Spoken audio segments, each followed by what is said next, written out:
Jelas ya suaranya? Jelas nggak? Jelas. Jelas, jelas. Oke. Bismillahirrahmanirrahim. Assalamualaikum warahmatullahi wabarakatuh.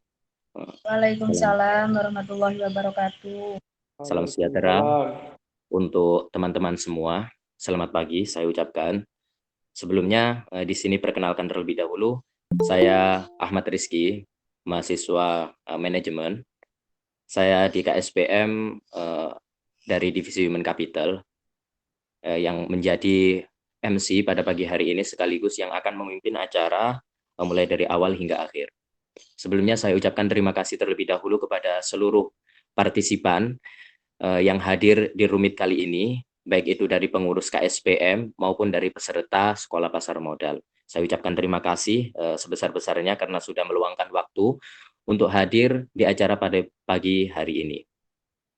Selanjutnya untuk teknisnya sendiri hampir sama dengan minggu yang pertama kemarin, yakni akan ada pemaparan materi, dilanjutkan dengan sesi tanya jawab, dan juga diakhiri dengan sesi foto bersama untuk dokumentasi. Untuk sesi tanya jawab nanti, peserta diberikan dua opsi, yakni menyampaikan pertanyaan langsung on cam, atau bisa menuliskan pertanyaan di kolom komentar yang nantinya akan saya bacakan.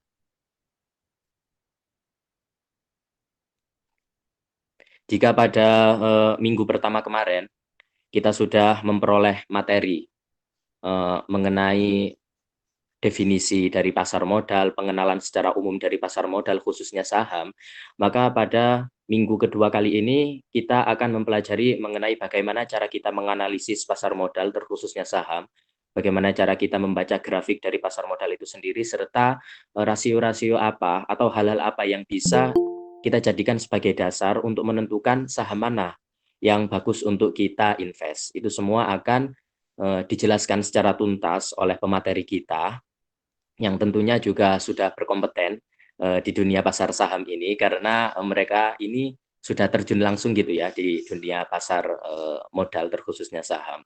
Baik, tidak perlu berlama-lama lagi, kita langsung saja masuk di rangkaian acara pertama, tapi sebelum kita memasuki pemaparan materi, terlebih dahulu kita berdoa agar rangkaian acara mulai dari awal hingga akhir dapat berjalan dengan lancar, dan juga apa yang kita peroleh dari kegiatan kali ini bisa memberikan manfaat kepada kita dan dapat kita terapkan dalam kehidupan sehari-hari. Berdoa menurut agama dan kepercayaan masing-masing, berdoa mulai.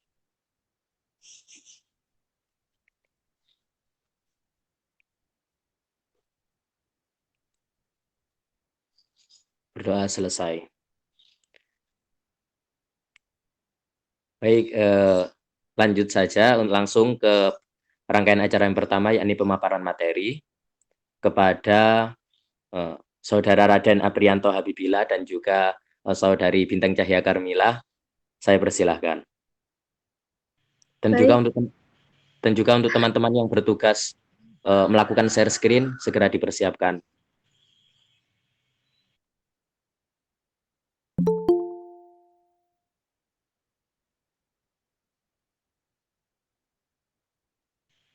Baik, terima kasih atas kesempatan yang telah diberikan oleh saya. Untuk pagi hari ini kita akan mengulik sedikit tentang analisis saham. Bagi teman-teman yang masih asing atau kurang paham atau bahkan tidak pernah tahu atau tidak pernah terlintas apa sih analisis saham itu, dan pokok-pokok penting yang lainnya itu akan dikulik bersama pada pagi hari ini. Di analisis saham ini terdapat dua bagian ya teman-teman.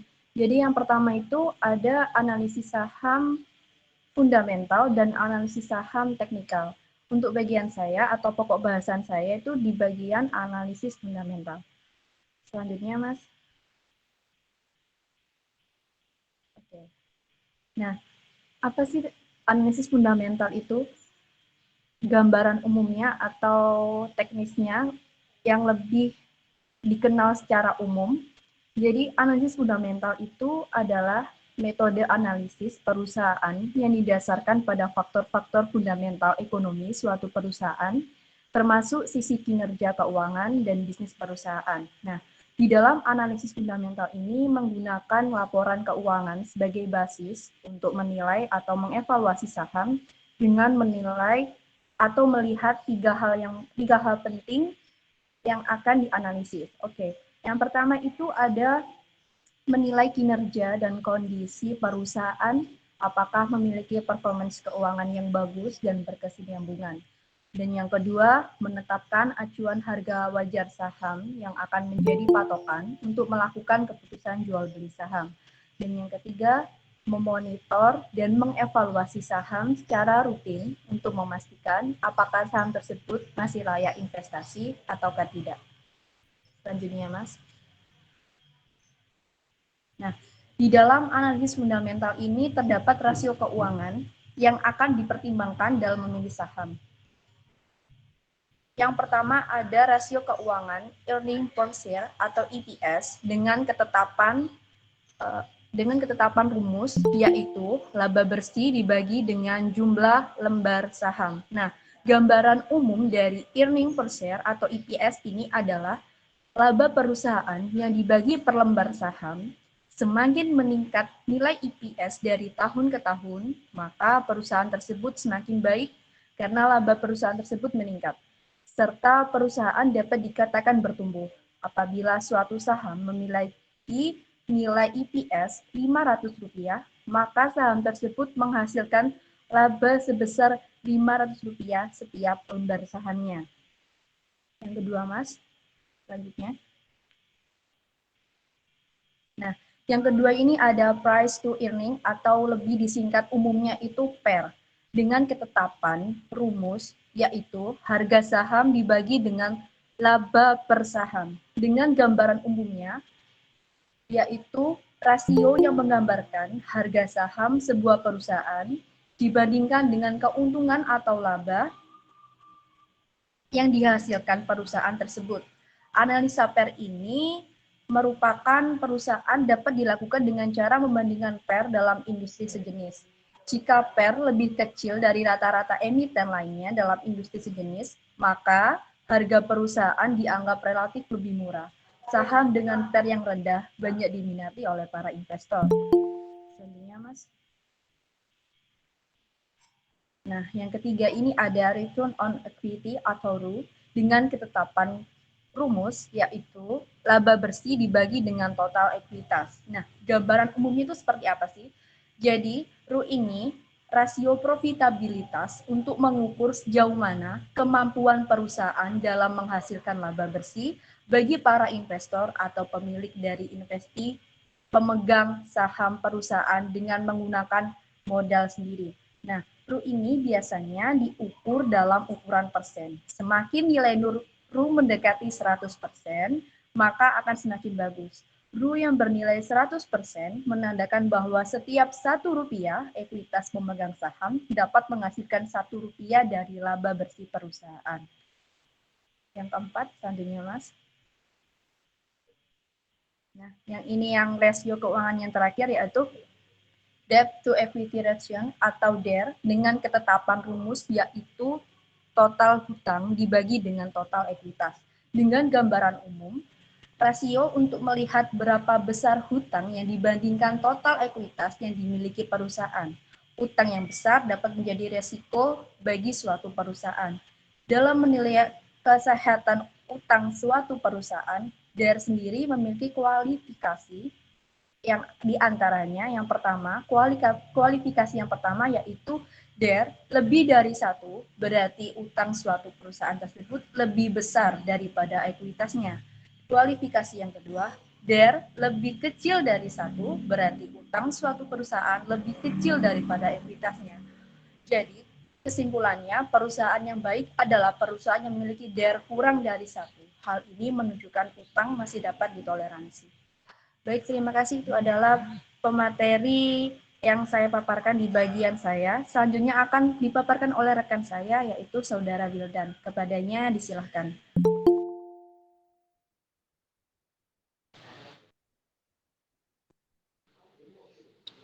Boleh di next, Mas?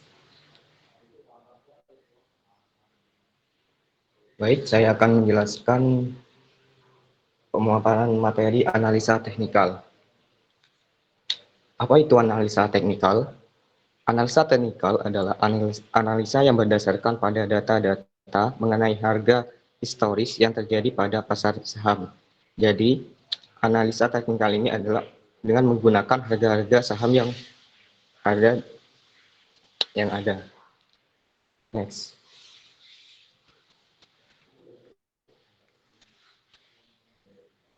Nah, saat kita membuka data harga saham, pasti akan muncul seperti grafik merah sama hijau. Nah, apa sih maksud dari hijau dan merah itu? Jadi, warna hijau artinya pembentukan candlestick dari awal sampai akhir. Dari awal sampai akhir, harganya itu naik terus. Sedangkan yang warna merah sebaliknya, yaitu nilai harga saham malah turun ke bawah. Jadi, walaupun sama model candlestick-nya atau bentuk candlestick-nya, tapi dia memiliki arti yang berbeda. Nah, bisa kita lihat di monitor ada 4 informasi yang kita ambil dari candlestick tersebut. Yang pertama ada open. Open ini adalah harga pembukaan teman-teman. Jadi ketika harga mulai bergerak dari titik open, misal titik open 2400, kemudian nanti dia naik dan dia juga bisa turun. Kemudian ada high. Nah, high ini adalah harga yang paling tinggi yang pernah dibentuk oleh candlestick. Yang ketiga, low.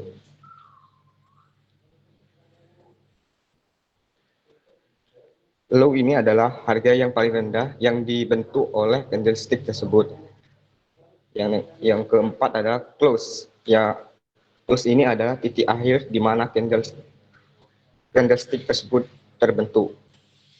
Jadi, satu candlestick ini memposisikan pergerakan harga dalam satu periode tertentu. Maksud dari periode tertentu itu apa?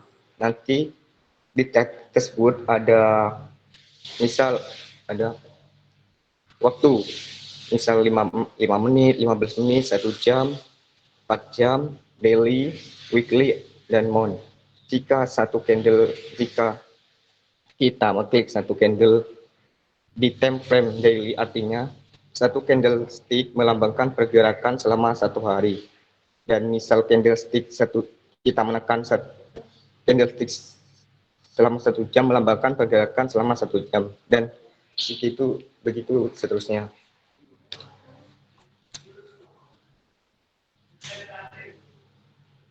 Next.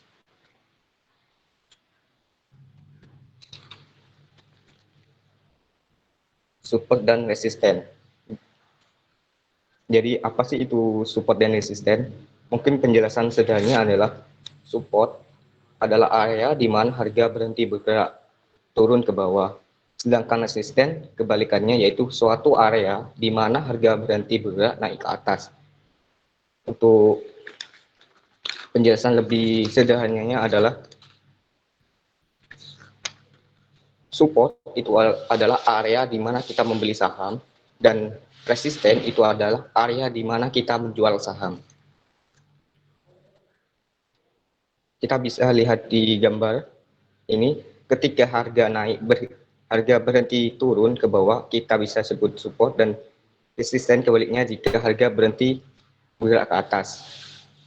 Mungkin untuk memudahkan memahami support dan resisten, saya akan memberikan analogi yang sering digunakan untuk menjelaskan atau mengilustrasikan tentang support dan resisten.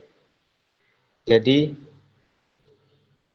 teman-teman bisa membayangkan sekarang ada di sebuah ruangan. Kalau teman-teman menghadap ke atas, teman-teman akan melihat atap. Dan jika teman-teman melihat ke bawah, akan melihat lantai. Dan resisten tersebut kita bayangkan sebagai atapnya, dan support adalah lantainya.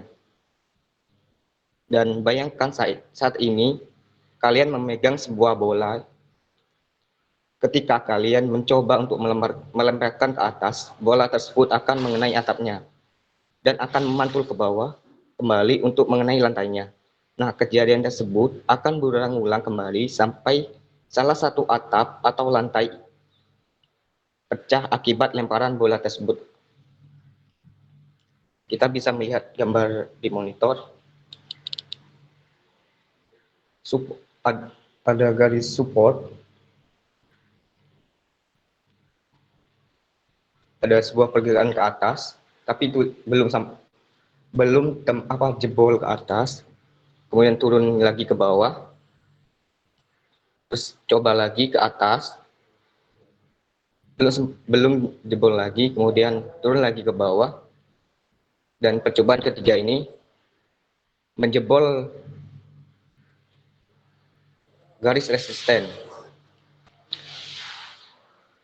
Kemudian agak turun ke bawah mungkin, dan kemudian resisten yang tadi itu bisa jadi support.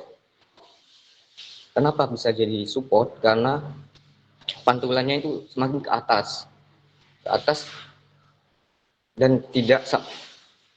dan pergerakannya juga sampai ke bawah lagi gitu. Next mungkin.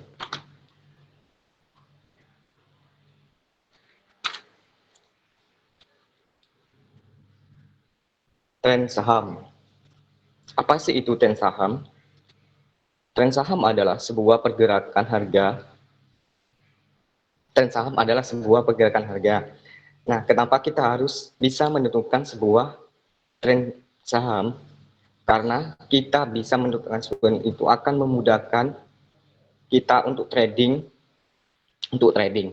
Bisa kita ibaratkan tren itu sebuah angin atau harga, dan harga itu sebuah perahu.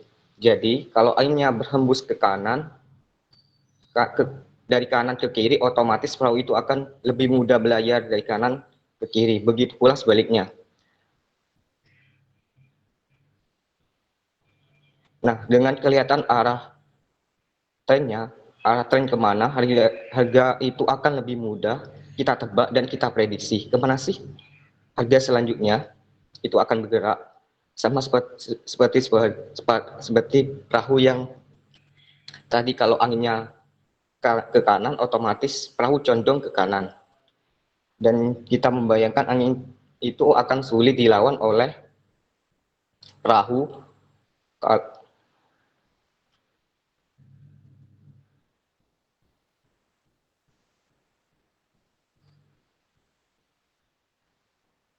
Dan kita membayangkan angin itu akan sulit dilawan oleh perahu. Oleh karena itu, ketika trennya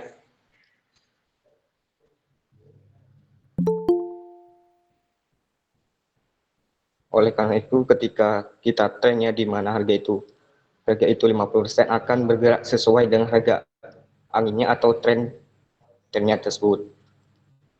Jadi tren itu dibagi menjadi 3. Kita bisa melihat di gambar di monitor. Yang pertama adalah bullish atau uptrend, yang kedua ada bearish, downtrend, yang ketiga adalah sideways. Yang pertama adalah uptrend atau bullish. Itu harga pergerakannya adalah harga ke atas. Yang kedua adalah downtrend atau bearish, itu harga turun ke bawah. Dan untuk sideways adalah sebuah tren yang tidak pernah naik ke atas dan juga tidak pernah turun ke bawah. Pergerakannya itu bergerak di range tertentu atau arahnya itu cenderung datar ke kanan atau flat gitu.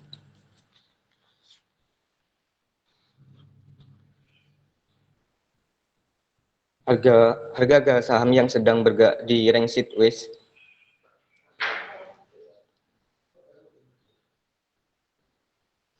ya,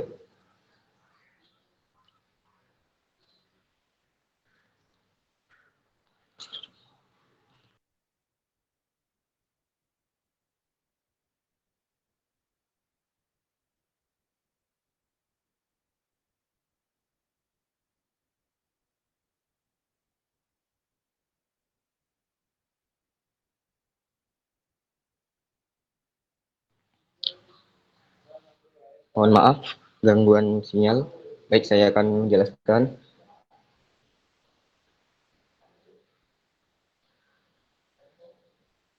Harga-harga saham yang bergerak di range sideways, dia tidak tahu mau ke atas atau ke bawah. Jadi jadi ketika tren sideways lebih baik, dihindari saja seperti itu. Nah, kemudian kenapa sih bullish itu sering dilambangkan dengan banteng dan bearish itu sering dilambangkan dengan beruang?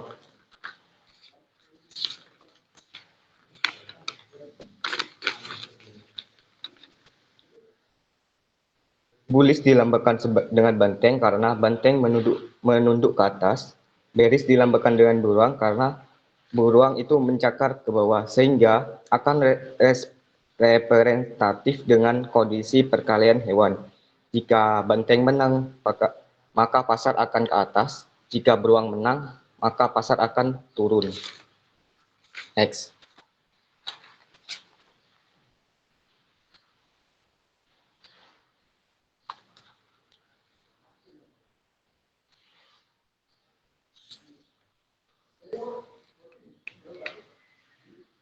Untuk selanjutnya, buy on weakness. Buy on weakness adalah membeli saham saat melemah. Misal ada saham sedang naik, kemudian turun itu sampai ke garis support. Nah, kita itu membeli di harga itu. Nah, itu disebut dengan buy on weakness. Buy on weakness adalah kita membeli saham saat tembus resisten tertentu. Misal saat itu ada harga saham sedang sideways terus di harga 900 sampai 950, dan anggaplah resistennya ada di 1000. Namun tiba-tiba saham tersebut mulai bergerak dengan volume besar dengan menjebol resisten 100.000 ini. Resisten seperti ini ada resisten yang sangat sering tersentuh sebelumnya, maka biasanya saham tersebut akan lanjut naik. Yang ketiga, sell on strike merupakan strategi menjual saham pada saat harga naik signifikan dalam waktu yang cukup singkat atau cepat. Jadi, sell on strike adalah menjual saham saat harga naik tinggi dalam waktu singkat. Next. Mungkin cukup itu pematerian materi. Untuk selanjutnya saya silakan ke moderator. Baik, terima kasih untuk penyampaian materi dari pemateri. Untuk selanjutnya yakni memasuki sesi tanya jawab dari peserta. Mungkin jika ada sesuatu yang ingin ditanyakan bisa langsung ditanyakan, bisa melalui on cam maupun ditulis melalui kolom komentar. Saya persilahkan kepada seluruh peserta untuk bertanya. Silahkan jika memang ada yang ingin ditanyakan. Saya kasih waktu 5 menit ya.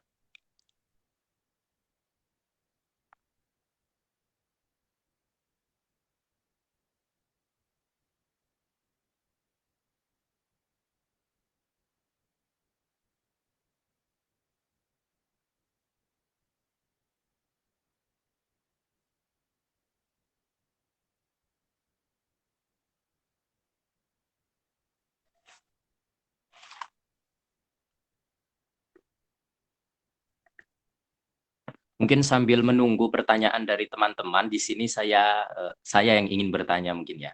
Bisa ditunjukkan slide yang membahas mengenai support resistance. Rahul.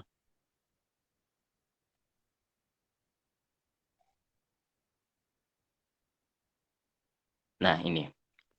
Itu saya ingin bertanya. Yang ingin saya tanyakan itu mengenai resistance. Resistance itu kan yang katanya tadi dijelaskan itu harganya itu di mana saat kita menjual itu kan.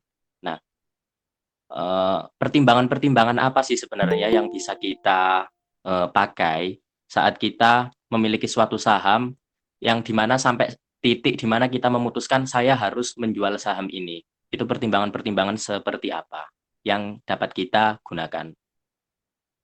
Mungkin bisa dijawab. Iya, izin ya, Ya. masuk. Untuk pertanyaan akan dijawab oleh saya. Nah, untuk pertanyaan ini bisa saya jawab ya.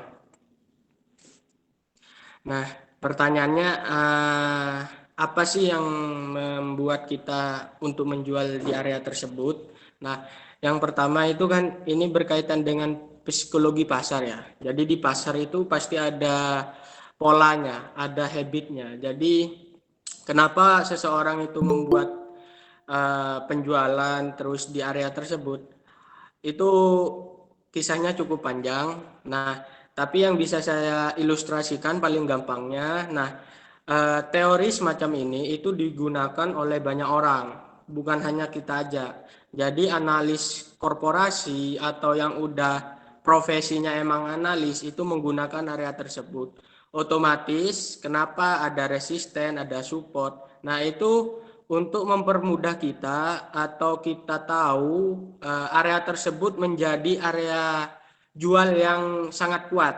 Nah, oleh karena itu apabila seperti resisten itu, resisten itu kan area jual ya. Nah, otomatis kita nih bayangkan aja yang di posisi kiri aja ya, support resisten yang sisi kiri sebelum terjadi penjebolan. Nah, itu di area support, anggaplah kita bayangkan itu 1000, di harga 1000. Ini apa udah tahu semua ya. Nah, jadi untuk membaca ini seperti kita membaca Kartesius. Jadi sumbu X dan sumbu Y. Nah, sumbu Y itu tanggal. Nah, sumbu Y-nya itu harga. Nah, kita bayangkan sumbu Y di area biru yang titik pertama itu di warna biru, garis biru itu 1000. Harganya 1000, Y-nya 1000, menunjukkan 1000. Nah, untuk yang warna merah, garis merah atau resisten itu 2000. Nah, di area 1000 itu ternyata pelaku pasar banyak yang melakukan pembelian di area tersebut. Nah, ada perubahan harga itu kan disebabkan oleh perbedaan antara kuantitas dan kuantitas barang yang ada di pasar. Semakin dikit kuantitas yang ada di pasar itu mengakibatkan harga semakin tinggi. Karena kurva permintaan ya. Jadi teman-teman apalagi ini yang dari ekonomi, nah itu kan pasti ada demand curve atau kurva permintaan. Nah, gambarnya itu kan diagonal ya, gambarnya diagonal. Nah, kalau semakin sedikit kuantitas yang ada di pasar, harganya kan semakin tinggi. Sebaliknya, apabila kuantitas yang ada di pasar itu semakin banyak, harganya semakin rendah. Nah, area support itu buyer kan, areanya buyer gitu, area terjadi pembelian yang tinggi. Nah, mengakibatkan kuantitas yang ada di pasar itu semakin dikit.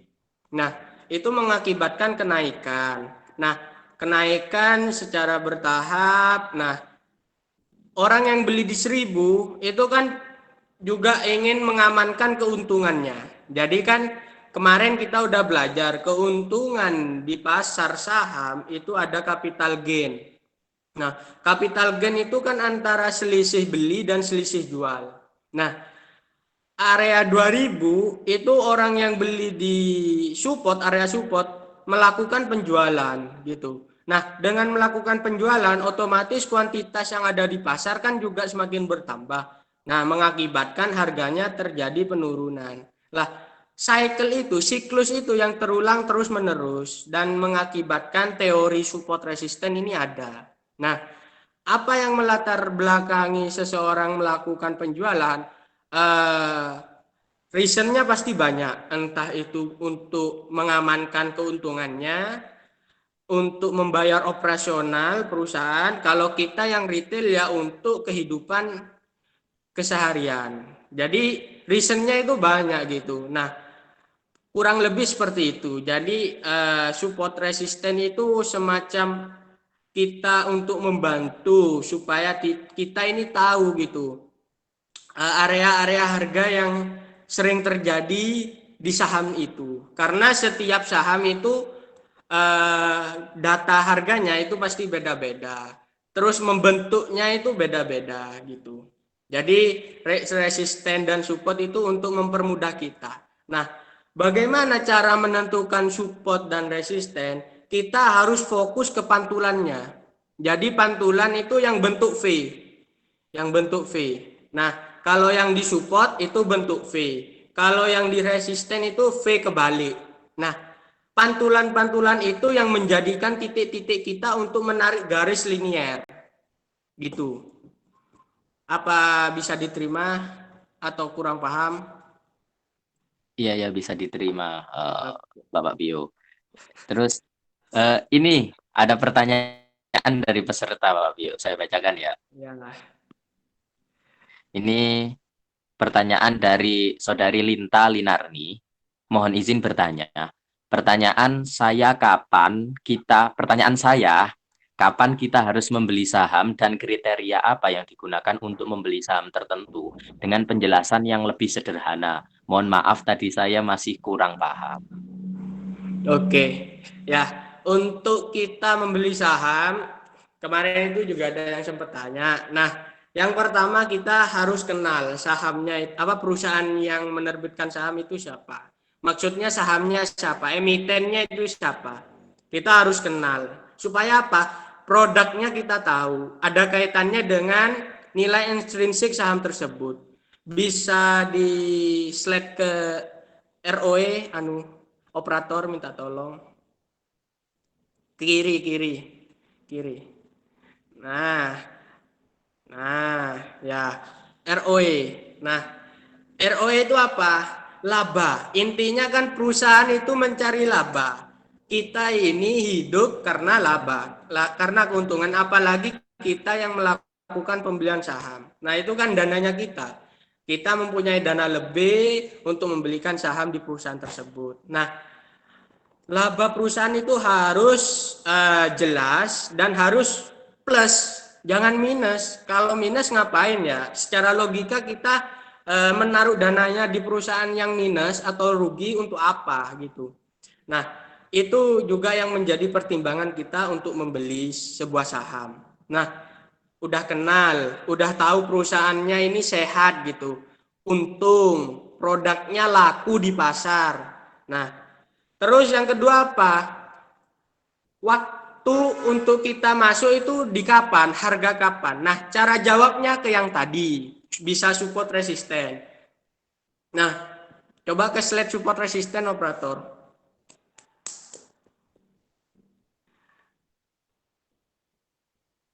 Nah, kapan kita wajar untuk beli? Kapan yang pantas untuk kita beli? Nah, di area support. Jadi kita membelinya area support. Untuk apa? Untuk mempermudah kita menentukan harga jualnya nanti. Jadi kita itu berpikir sebelum membeli, bukan berpikir setelah beli. Itu keliru. Kalau kita beli baru berpikir. Nah, itu sangat salah.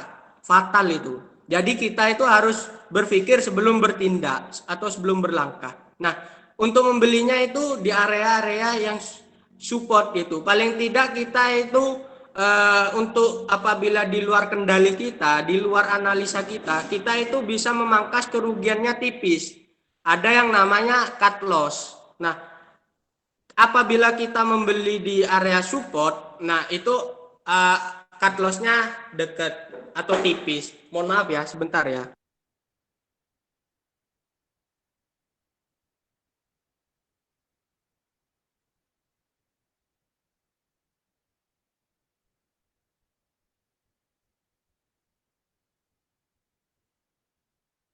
Ya, saya lanjut. Untuk area support itu bisa dijadikan area beli gitu. Nah, jadi supaya kita ini jangan memaksakan diri gitu.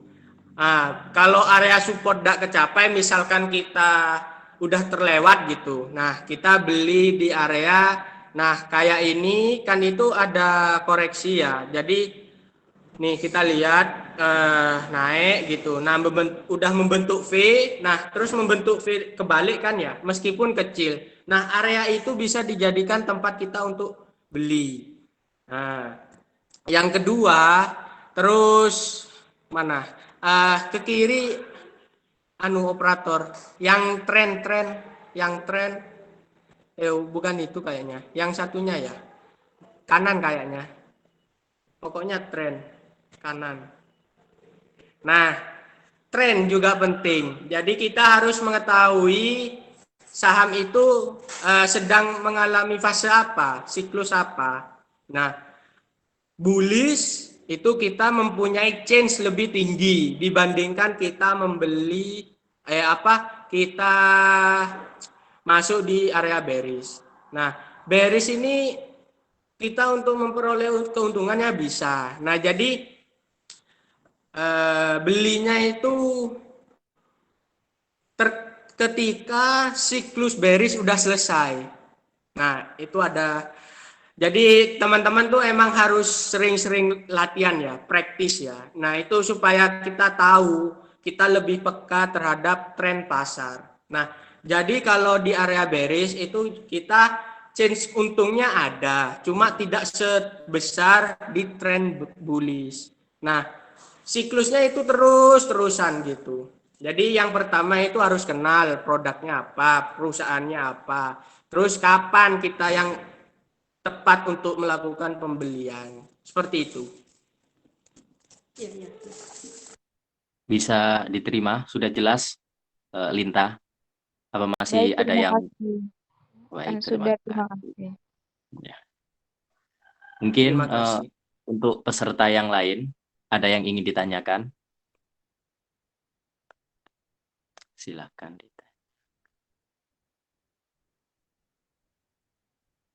Mungkin gini Pak Pio, saat saham kita katakan itu berada di trend sideways, yang artinya itu kan flat gitu kan, flat datar. Nah, kita nggak tahu nih pergerakan dari saham kita ini mau turun atau mau naik lah. Sikap kita itu seperti apa gitu loh untuk menghadapi katakan saham yang kita beli itu trennya itu datar. Gitu. Kan kita nggak tahu tren saham kita ini nanti akan naik atau turun gitu. Ya, pertanyaan yang bagus. Nah, untuk kita membeli saham di area sideways itu paling tidak seperti yang saya jelaskan. Jadi belinya itu di area bawah atau di area support gitu, area belinya. Nah, biasanya setiap tren itu kan ada siklusnya. Nah, kalau udah bearish, jadi sideways itu semacam indikator kita untuk mengetahui ada perubahan tren gitu. Jadi kalau kita bicara musim ya, nah jadi musim kemarau ada musim hujan. Nah, antara musim kemarau dan musim hujan itu kan ada yang namanya pancaroba. Nah, pancaroba itu kita anggap sideways gitu. Nah, sideways itu sering terjadi di pergantian itu, pergantian musim hujan dan musim kemarau. Nah, area sideways itu kita tahu untuk indikator pergantian musim. Nah, seperti yang saya jelaskan, jadi berpikir sebelum melakukan pembelian. Nah, kalau kita udah tahu sideways, nah kita itu ini apakah sebelumnya ini kan kita udah tahu ya ada datanya. Nah, kalau sebelumnya bearish terus sideways itu berarti akan ke bullish. Nah, sebaliknya kalau bullish terus sideways berarti kan change-nya itu akan terjadi penurunan, ada bearishnya. Nah, kalau udah market bearish, kita apa? Wait and see. Jadi di signal itu ada WNS gitu, wait and see. Jadi kita lebih baik memantau dan menunggu saja waktu yang tepat. Jangan memaksakan diri sendiri gitu. Apalagi modalnya kan modal kalian, apalagi bukan uang dingin gitu. Nah, itu juga sangat riskan. Nah, apa langkah yang tepat? Kita melakukan kegiatan yang lainnya atau emang mau itu di pasar lainnya. Jadi ini kan misalkan kita pasar saham, nah kita bisa lebih safety ke pasar reksadana atau pasar obligasi seperti itu. Bisa ditangkap? Bisa dimengerti. Ya, Saya beri kesempatan kepada peserta-peserta yang lain jika ada yang ingin ditanyakan gitu. Silahkan. Kalau tidak ada ya kita tutup acara pada udah pagi hari 3 ini. kan ya, udah 3 juga kok. Sudah 3 pertanyaan. Baik, Nah, karena sudah tidak ada yang bertanya lagi, saya cukupkan saja kegiatan pada pagi hari ini sampai di sini. Untuk sesi yang terakhir sebelumnya saya minta kepada seluruh peserta untuk on cam untuk sesi dokumentasi terlebih dahulu. Silakan untuk seluruh peserta untuk on cam sejenak untuk dokumentasi.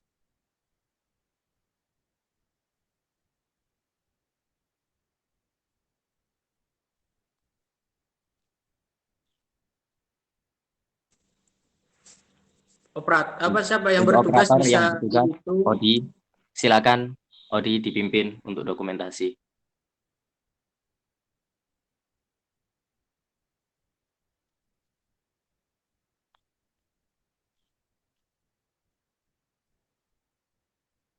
Odi, bisa dengar suara saya, Odi? Semua ini masih banyak yang belum. Kamu yang ngasih aba-aba, Riz. Oh ya, saya hitung ya. 2 kali ya fotonya. Iya. 1, 2, 3.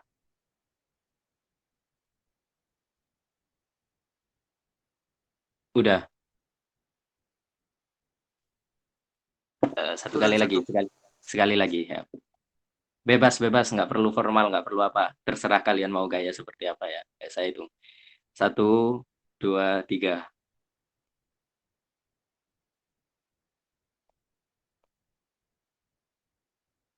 Udah.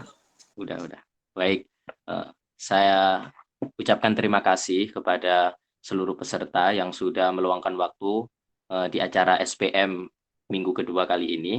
Dan juga saya berpesan kepada seluruh peserta bahwa kegiatan rangkaian acara SPM batch pertama ini masih ada 1 minggu lagi ya, yakni minggu depan. Jadi saya harap untuk seluruh peserta tetap semangat gitu untuk mengikuti rangkaian acara mulai dari awal hingga akhir.